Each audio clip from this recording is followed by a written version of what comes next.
J'ai connu le prince de Galles, Charles Trenet, Colette, Clint Eastwood.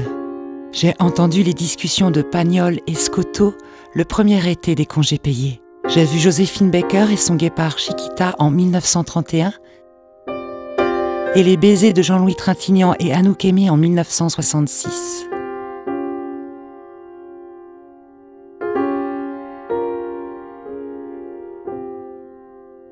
J'ai tout vu, tout entendu de ces gloires furtives ou éternelles.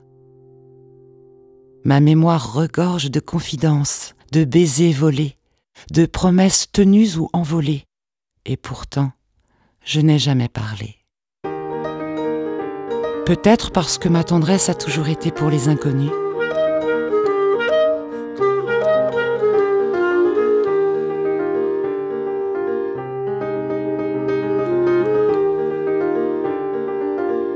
Ces promeneurs anonymes, ces familles en vacances, ces amoureux en lune de miel, ces enfants enchantés au cœur de l'été. Tous ces fantômes discrets mais sublimes, immortalisés par les cinéastes amateurs qui ont capturé avec une fraîcheur délicieuse l'âme de Deauville sur des petits morceaux de pellicule.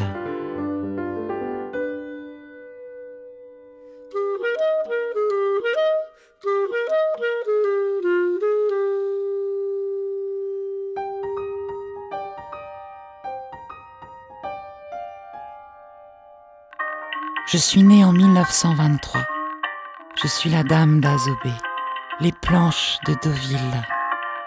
Avant moi, les robes des femmes qui marchaient jusqu'à la mer étaient souvent douchées par les embruns. Avec mes 643 mètres de long sur 7 de large, j'ai très vite fait le bonheur des amoureux de Deauville.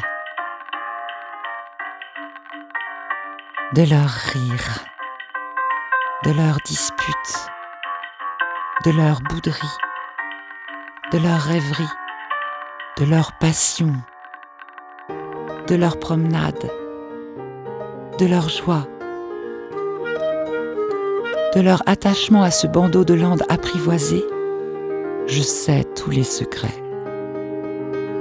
Mais portée par la brise de terre, j'entends aussi bruisser les rumeurs de la ville, les grandes réunions de famille peu après ma naissance.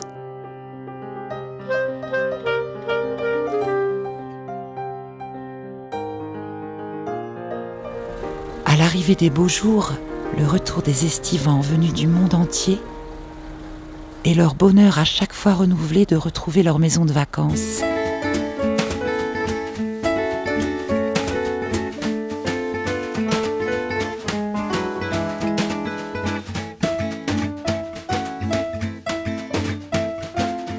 Leurs jeux bruyants dans les jardins arborés où toutes les générations se mélangent.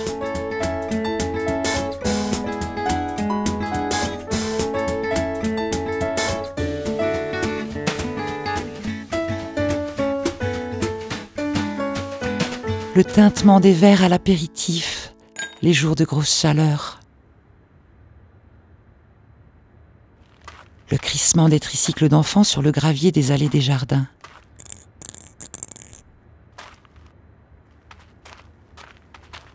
Le chant des klaxons, les week-ends chargés. La joie des promeneurs les dimanches de soleil. Les premiers pas des enfants et leur plaisir gourmand à explorer les rues du centre.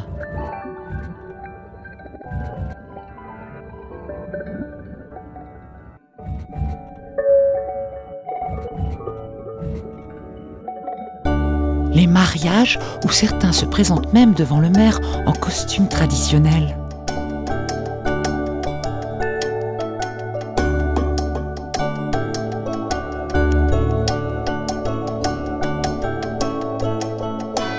Les grandes processions religieuses,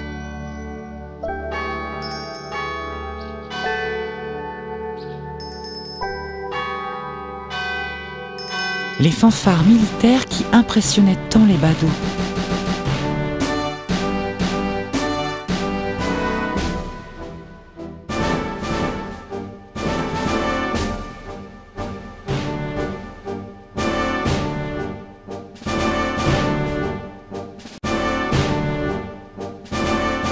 les cris des mouettes au petit matin, place Morny. La nouvelle auto que l'on vient étrenner en famille. Les aboiements des chiens et le son du cor pendant le festival de trompes de chasse sur l'hippodrome.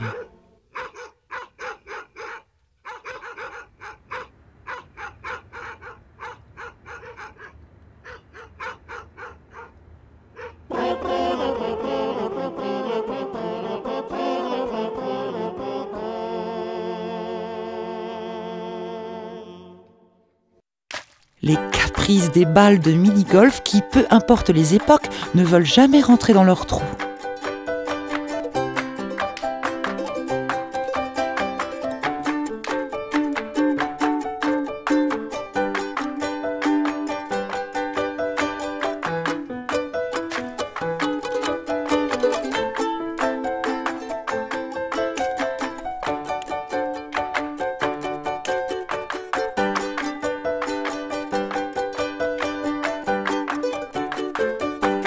Quand je sens mes lames vibrer d'une étrange pulsation, je sais que c'est le jour des courses automobiles.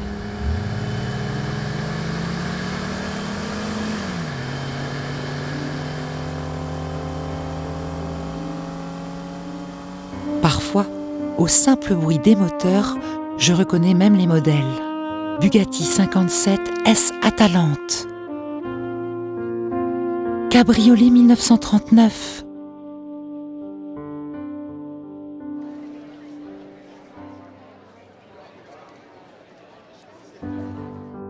En 1987, j'ai particulièrement frémi. Une Rolls m'a roulé dessus. Mais attention, une Rolls royale, puisqu'elle emmenait Élisabeth II, qui avait préféré voir la plage sans descendre de son auto. J'avoue que j'en ai été assez blessée. D'autant que la reine était déjà venue à l'hippodrome 20 ans auparavant.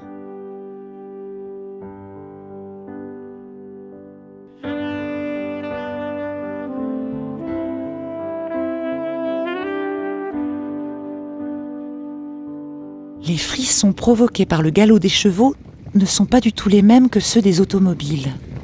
Les jours de course et de matchs de polo, la frappe des sabots traverse la ville jusqu'à moi et leur onde de choc me fait trembler.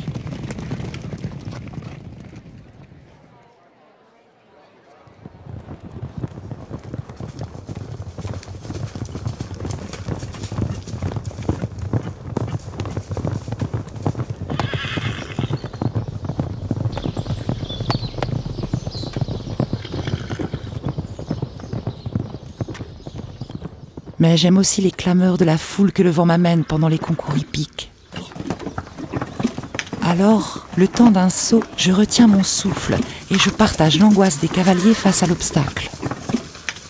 Aujourd'hui, le plus grand élevage de pur sang en France est sans doute celui du petit-fils de l'Agacan, qui avait commencé à constituer sa jumenterie dès 1921. L'homme, le plus riche du monde, quittait rarement son Panama et ses jumelles quand il venait à Deauville. Mais si Deauville est bien la ville du cheval, elle est aussi bien sûr celle de la mer. Il suffit de venir à la bénédiction du 15 août pour s'en convaincre.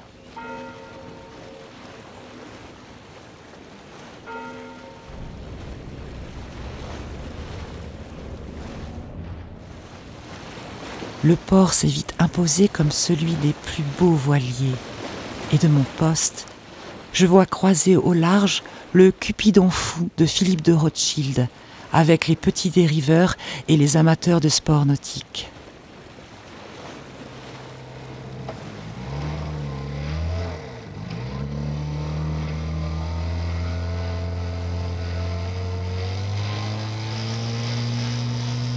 Un de mes privilèges favoris est sans doute de voir évoluer les modes.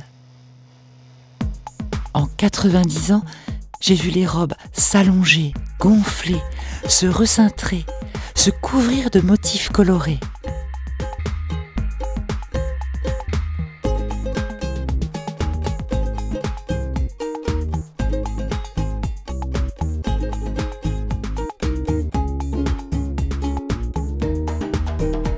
Moi, je ne m'autorise qu'une nouvelle toilette tous les 26 ans les femmes de Deauville ont toujours porté une attention particulière à leur tenue.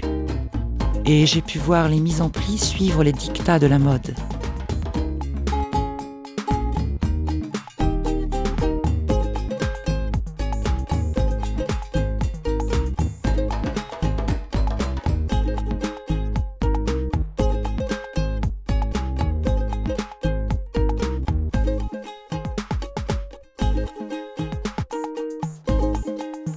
Je vous parle des femmes, mais c'est oublier un peu vite qu'ici, les hommes aussi ont toujours pris soin de leur coiffure. Et certains, comme Jean Gabin, sont restés fidèles au même talent toute leur vie.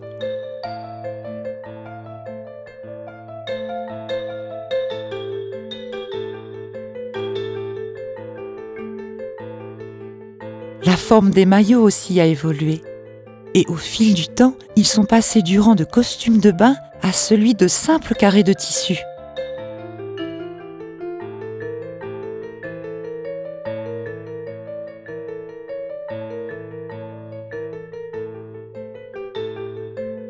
Les chapeaux, eux, marquent surtout le rang social de chacun. Chapeau cloche pour les belles élégantes, béret pour les artistes, fedora, borsalino, gapette de toile et de tissu, casquette pour les cyclistes, bibi fleuri ou à voilette, simple visière pour les pilotes en herbe, canotier pour les jeunes filles, toque d'astracan, bob de pêcheur du dimanche ou vraie casquette de marin. Je ne sais pas pourquoi, mais de tout temps, les promeneurs au contact de mon bois ont toujours eu envie de danser. Ça m'a beaucoup intriguée.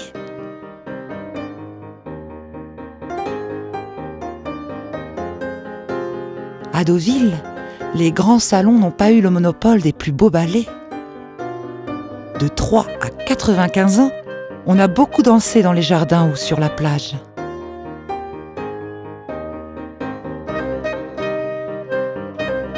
D'abord, rondes enfantines, capucines entêtantes et drôles.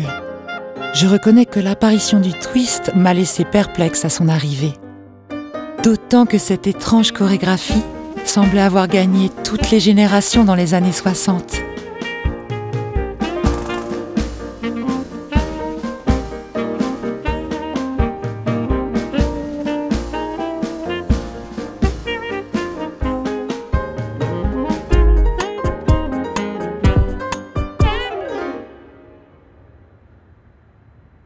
En 1967, quand on a construit la piscine, j'ai eu peur que mes amoureux me laissent tomber pour ce nouveau bassin olympique. Je reconnais que pendant quelques semaines, j'ai été jalouse de ses lignes avant-gardistes, de son architecture que le monde entier saluait.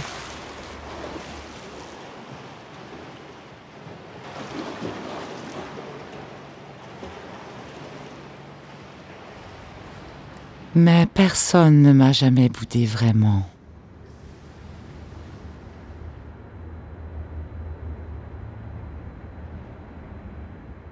Je me souviens des premières parties de tennis.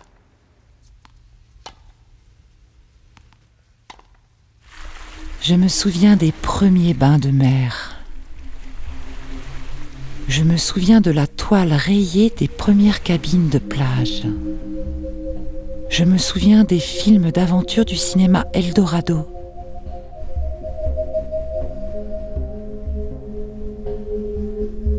Je me souviens des tendres baisers les jours de communion.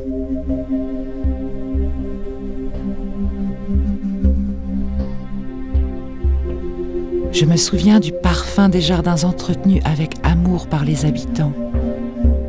Je me souviens de la tempête de 1950 quand le niveau du sable a baissé de 2 mètres.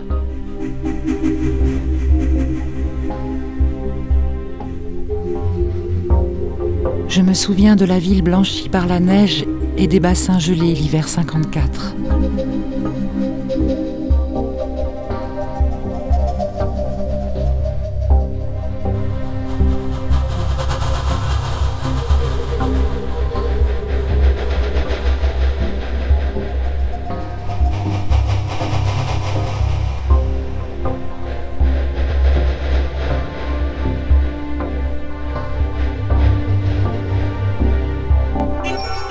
Je me souviens de la première étape du Tour de France le 1er juillet 1948 et du passage des cyclistes pendant le Tour de l'Ouest 11 ans plus tard.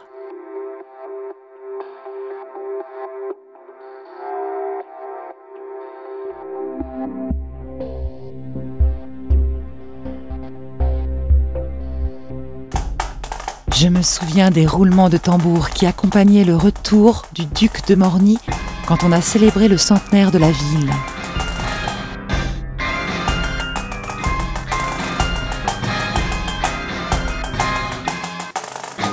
Je me souviens des fêtes des écoles et de leurs grandes démonstrations sportives.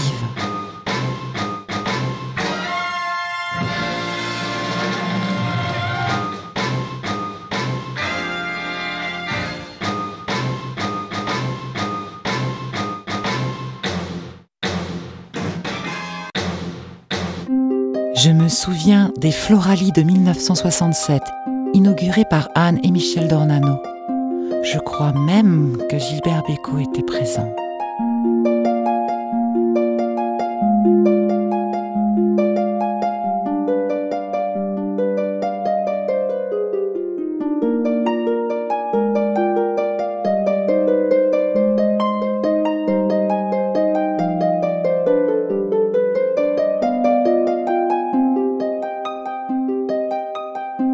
Je me souviens des enfants jouant sur les portiques de la plage.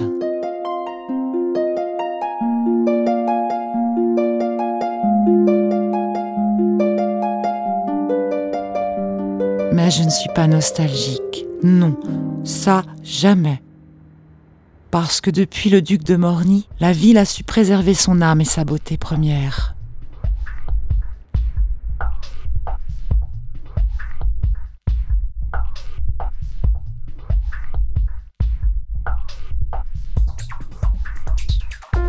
Et quoi qu'il arrive, je continuerai à aimer le bonheur sensuel de sentir sur mon bois la peau mouillée des baigneurs piquetés de grains de sable et à porter le même regard bienveillant sur les flâneries modestes mais impérissables des promeneurs des planches.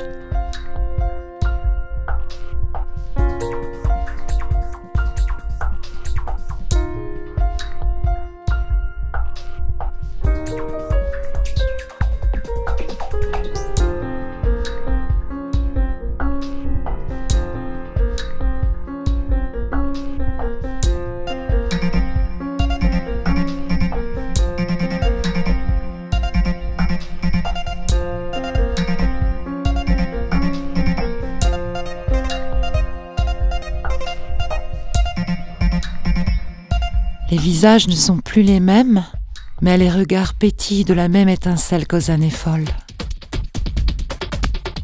La ville aurait pu jouer les belles endormies, mais elle a su s'ouvrir et épouser le meilleur de la modernité.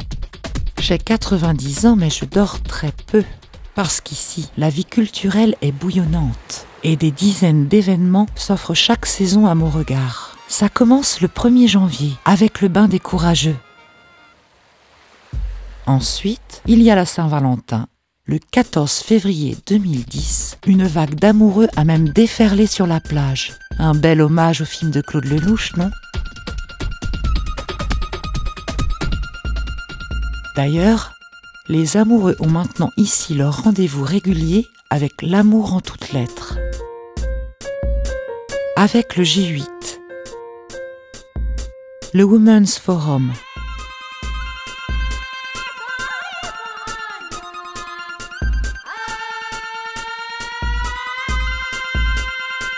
les salons, les congrès, les festivals du cinéma américain et asiatique, le monde braque chaque semaine les yeux sur la ville.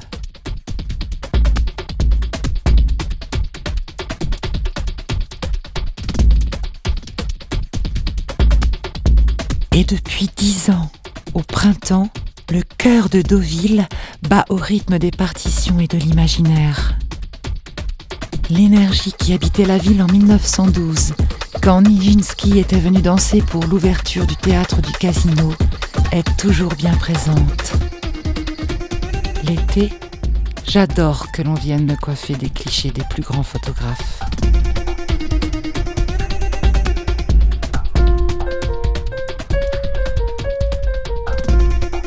Malgré mon âge, je suis restée très coquette et j'aime toujours autant que l'on me prenne en photo. Les artistes du festival Planche Contact l'ont bien compris d'ailleurs. Mais la ville n'a pas oublié pour autant qu'elle était née du sable et de la mer et fait toujours la part belle au sport. Avec ses 2 ports et ses 1200 anneaux, elle séduit toujours les passionnés. Et le pôle Omnisport, ce vaste vaisseau dédié au sport, a même accueilli en juillet dernier l'équipe de France féminine de basket qui était venue s'entraîner avant les JO de Londres.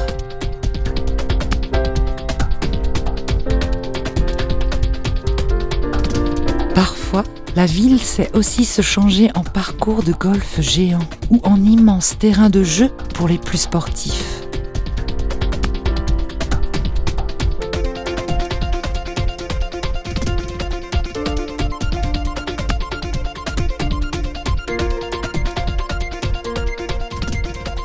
En avril 2011, j'ai même vu les élus normands se rassembler pour parcourir la ville en vélo et découvrir la richesse du patrimoine local.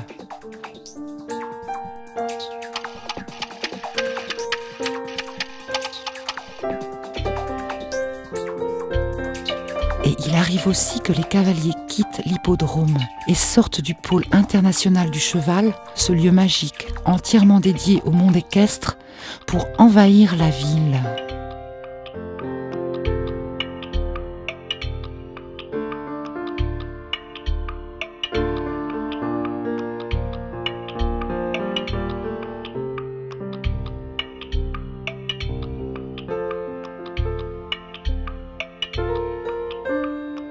Ici, rien n'est figé. La preuve, demain, le couvent des franciscaines deviendra une médiathèque et un musée. Je suis très touchée qu'une série de toiles d'Hambourg et de photographies me représentant soit bientôt accrochée dans ce lieu magnifique. Les outils des cinéastes amateurs qui continuent à filmer la ville avec le même bonheur, eux aussi ont évolué. La haute définition a remplacé la pellicule. La ville a même lancé un concours de vidéo en 2012. Et devinez ce que les cinéastes de demain sont venus filmer en premier ?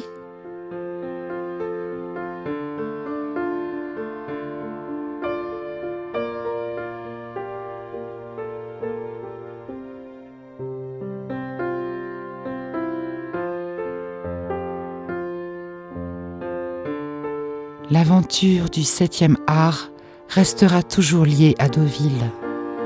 Et moi, je serai toujours fière d'être à la fois l'actrice privilégiée des cinéastes amateurs et le symbole éternel d'une ville tournée vers l'avenir et dont le simple nom fait rêver.